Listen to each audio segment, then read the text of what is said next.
Jadi kemarin dia dibentuk untuk disuruh membenci, sekarang dia dibentuk untuk disuruh mendekat. Jadi begitulah partai kalau di belakangnya ada pemodal yang itu merasa bahwa Anies potensial, oleh karena itu investasilah ke Anies tuh. Dan hal yang mendebarkan adalah PSI kehilangan pemodal pada akhirnya, sehingga sangat mungkin ada pemodal baru untuk memanfaatkan PSI. Kader Partai Solidaritas Indonesia atau PSI Surya Chandra secara mengejutkan menyatakan dukungannya pada Gubernur DKI Jakarta Anies Baswedan untuk maju sebagai calon presiden. Surya Chandra menjadi kader PSI kedua yang punya sikap berseberangan dengan partai. Ya, bahkan lebih sederhana, itu partai cuan doang kan, ya partai yang diatur oleh cuan. Dan begitu cuan habis pindah tuan, jadi begitu cuan habis cari tuan, kan itu soalnya. Kader PSI ramai-ramai dukung Anies. Rocky Gerung sebut PSI partai cuan.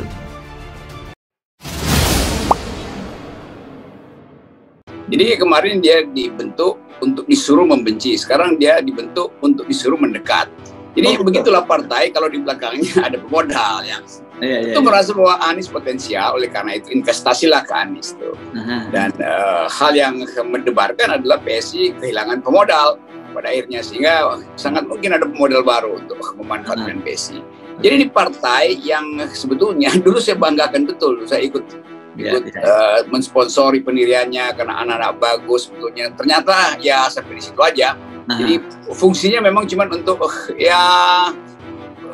garuk-garuk jidat sendirilah. Siapa yang berminat oke, masuk di situ. Ini bahayanya kalau sebuah partai yang disebut partai kader gagal untuk menetapkan dari awal posisi politiknya tuh, sehingga terombang-ambing. Dan dalam ombang-ambing itu ya pragmatisme dan oportunisme yang bekerja. Tentu Anies juga merasa kaget kenapa pindah ke situ. Tapi nggak ada soal, kalau betul-betul memang fungsi dari partai itu cuma buat mengambang, nggak pernah punya jangkar ke bawah, ya udah terima aja kan. Nanti satu waktu mungkin di dalam kepemimpinan Anies, terus mereka rame-rame mendaftar jadi relawan, terus rame-rame keluar lagi tuh, karena perintah dari bos besar atau senior mereka. Ini akibatnya kalau partai itu sekedar didirikan untuk meramaikan pemilu, bukan karena ingin memperbaiki demokrasi, kan itu maksudnya. Jadi ini soal yang penting sekali ya. Sebuah partai anak muda yang bahkan untuk catwalking aja udah nggak mampu, sehingga mau menempel aja pada seseorang yang punya potensi untuk menuntun mereka tuh. Jadi itu kira-kira semacam ya kelucuan politik. Tapi oke, dalam politik memang ada yang lucu, ada yang dungu. Ya bahkan lebih sederhana, itu partai cuan doang kan, ya partai yang diatur oleh cuan. Dan begitu cuan habis pindah tuan, jadi begitu cuan habis cari tuan, kan itu soalnya tuh. Dan itu yang diperlihatkan sebetulnya di dalam kapasitas teman-teman ini. Kan itu orang semacam beberapa orang yang sebetulnya merasa lebih baik keluar daripada malu nanti itu kan. Kan itu yang diperlihatkan oleh partai itu sendiri itu. Dan apalagi ya udahlah, kita mau apain? Satu periode di mana anak muda akhirnya jadi oportunis kan, itu pasalnya tuh. Nah, kita lihat aja berapa orang lagi akan pindah, lalu partai itu akhirnya memilih untuk kalau begitu kita ganti nama aja jadi PSSI aja.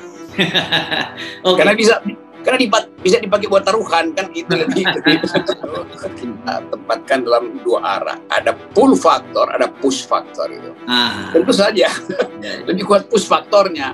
Jadi sebetulnya keluar dari itu yang harus kita tanya, kenapa keluar dari.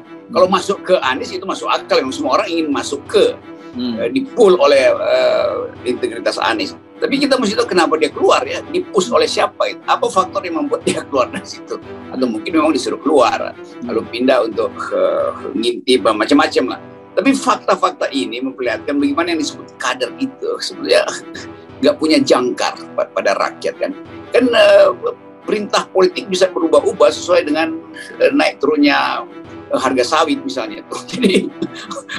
Jadi soal semacam ini yang membuat sejarah politik Indonesia justru di ujung reformasi seperti sekarang itu diombang-ambingkan oleh kapital, kan itu buruknya politik yang sekedar numpang pada kapital.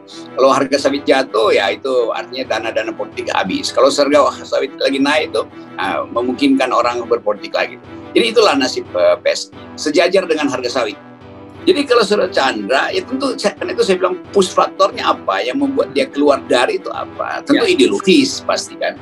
Karena Chandra orang aktivis yang paham bagaimana permainan politik uang, bagaimana sulap menyulap angka di dalam menjual proposal politik. Sangat mungkin Chandra justru yang paling otentik motifnya untuk masuk ke Anies atau keluar dari PSI. Jadi orang semacam Chandra atau sebelumnya Samara juga berteman dan tahu lebih awal sebetulnya bahwa ada yang nggak beres itu, dan ketidakberesan itu ya buat sopan santun ya mundur itu kan itu intinya. Yang lain ya terjebak aja di situ. Jadi sebetulnya nggak usah ragu untuk mengatakan bahwa ini partai udah bobrok sebenarnya itu kan. Kalau percakapan politik di luar kan lebih dari yang kita bahas hari ini soal PSI kan. Disogok inilah, minta ke inilah, proposal beredar kemana-mana, tiba-tiba nggak ada yang masuk, lalu saling berebut fasilitas di situ. Kan itu udah buruk citra partai itu. Jadi sebaiknya partai itu ya nyatakan aja sebagai partai yang bermasalah. Ya ini partai yang mungkin kalau rubah nama lebih enak, bukan lagi partai tapi FSI itu. Fashion Solidaritas Indonesia. Jangan pakai partai supaya aktivitas fashion week sebetulnya lebih berguna daripada membuat partai kan. Tapi sekali lagi ada Grace yang mungkin dari awal ingin membenahi partai itu dengan pimpinan, tapi juga melihat wah itu udah berat, udah parah karena opini publik udah keburu anggap ini partai hidup dari dana-dana buzzer kan, itu bahayanya kan. Jadi bahayanya anak-anak muda ini akhirnya jadi contoh buruk dari generasi sekarang. Bahwa berpolitik itu ternyata adalah memanfaatkan fasilitas kapital. Dan buruk bagi netizen. Anak-anak di SCBD Fashion Week itu catwalking dalam upaya untuk memperlihatkan identitas murni mereka. Bahwa mereka berupaya untuk menunjukkan bahwa mereka eksis kendati dari kalangan pinggiran tuh. Sebaliknya anak-anak PS ini kan anak dari kalangan elite itu yang berlebihan, berlimpah kapitalnya, pengetahuannya juga sekolah di sekolah-sekolah yang baik. Tapi moral politiknya itu buruk, karakter politiknya buruk kan. Jadi itu yang saya selalu sebut bahwa sebelum elektabilitas diuji, uji dulu etikabilitas kan, itu intinya. Jadi begitulah jebakan-jebakan. Jadi jebakan material membuat partai itu artinya akhirnya kropos. Jadi partai yang koruptif juga itu secara moral. Dan itu sebetulnya seluruh jejak politik PS ini kan direkam baik oleh CCTV publik kan. Tapi semua orang keburu simpan CCTV-nya PSI.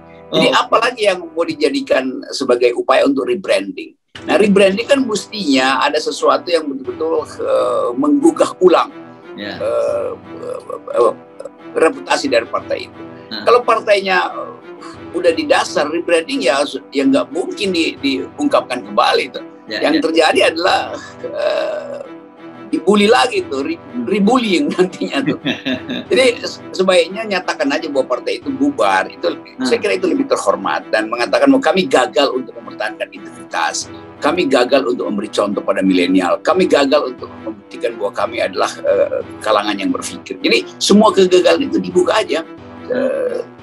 Itu jauh lebih bagus sebetulnya tuh. Ibu Grace Natali ucapkan aja. Kan orang akhirnya merasa, ya terus siapa yang masih ada di PS, mau direkrut dari mana lagi? Jadi ya itu nasib dari partai yang terlalu cepat pongah gitu kan menganggap bahwa udah ini kami pendukung Pak Jokowi, jadi kami bahkan itu partai pernah minta 3 periode kan sinting kan, tapi semua lah udah jadi seluruh paket kerusakan itu udah ada di dalam, nggak mungkin lagi dia diperbaiki saya kira.